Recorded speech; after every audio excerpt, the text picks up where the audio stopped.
RSS के साबिक प्रचारक यशवंत शिंदे नामी शख्स ने नांदेड़ की एक अदालत में एक हलफनामा दाखिल करते हुए दावा किया है कि आरएसएस के जरिए बम धमाके के लिए दी जा रही ट्रेनिंग का वो गवाह है। आरएसएस से ताल्लुक रखने वाले यशवंत शिंदे ने कहा कि मुल्क भर में होने वाले तमाम धमाकों के पीछे आरएसएस का हाथ रहा है। यशवंत शिंदे ने कहा कि जब वो 1999 में महाराष्ट्र में था तो इससे इंद्रेश कुमार नामी शख्स ने नौजवानों को बम धमाकों की तरबियत के लिए तैयार करने की जिम्मेदारी दी थी। इन्होंने जम्मू कश्मीर जाकर जदीद हथियारों के इस्तेमाल की तरबियत हासिल की। लड़कों को इस मकसद के लिए महाराष्ट्र के थाने में विश्व हिंदू परिषद के रियासती सतह की मीटिंग में मुंतखब किया गया था। इस मीटिंग के बाद 7 उम्मीदवारों को तरबियत के लिए मुंतखब किया गया।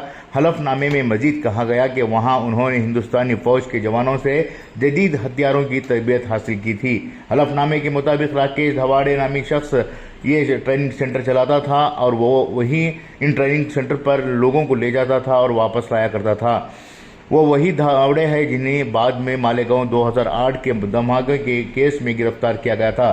हथियार की ट्रेनिंग देने के बाद मुंतजिमीन तरबियत हासिल करने वालों को एक गाड़ी के जरिए वीरान जंगलाती इलाके में ले जाकर धमाकों की रिहर्सल करवाते थे ताकि बमों की जांच की जा सके। हलफनामे में कहा गया है कि आरएसएस और बीजेपी लीडरों ने जानबूझकर यशवंत शिंदे को इस प्रोजेक्ट में शामिल किया था क्योंकि वो जानते थे कि अगर वो चाहे तो पूरे मुल्क में बम धमाके करवा सकता है। इसका राब्ता महाराष्ट्र, पंजाब, हरियाणा, आसाम, यूपी, कर्नाटक और मगरबी बंगाल में था जहां पर वो कई लीडरों को जानता था। अगर वो चाहता तो 500 से 600 बम धमाके करवा सकता था, लेकिन वो आरएसएस के लीडरों के अज़ाइम को जान चुका था, इसलिए इसने मंसूबे को नाकाम बना दिया और बेकसूरों की जान नहीं लेना चाहा। कर्नाटक के श्रीराम सेना के प्रमोद मुतालिक भी इस साजिश से बखूबी वाकिफ होने की बात शिंदे ने कही है। हलफनामे में कहा गया है कि साजिश करने वाले खौफजदा होकर ज़ेर ज़मीन चले गए थे, लेकिन वो खुफिया तौर पर साजिशें करते रहे। ज़ेर ज़मीन रहकर उन्होंने मुल्क भर में कई बम धमाके किए और मुतअस्सिब पुलिस और एक तरफा मीडिया की मदद से इनका इल्ज़ाम मुसलमानों पर लगाया।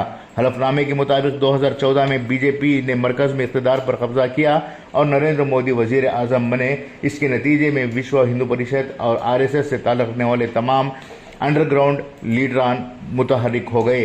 शिंदे ने अपने हलफनामे में कहा है कि मगरबी बंगाल, जम्मू कश्मीर, उत्तर प्रदेश, कर्नाटक वगैरह में दहशतगर्दाना आइन मुखालिफ सरगर्मियों के पीछे आरएसएस का ही हाथ है और जानबूझकर मुल्क में अदम एतमाद और खौफ का माहौल पैदा करने की कोशिश की जा रही है।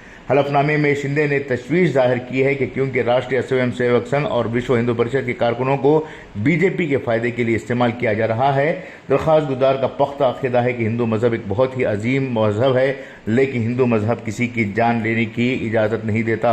मगर आरएसएस और वीएचपी, बजरंग दल जैसी तंजीमें अपने सियासी फ़ायदों के लिए दहशतगर्दाना सरगर्मियों में मसरूफ़ हैं। ब्यूरो रिपोर्ट, इनकलाब न्यूज़, मुंबई।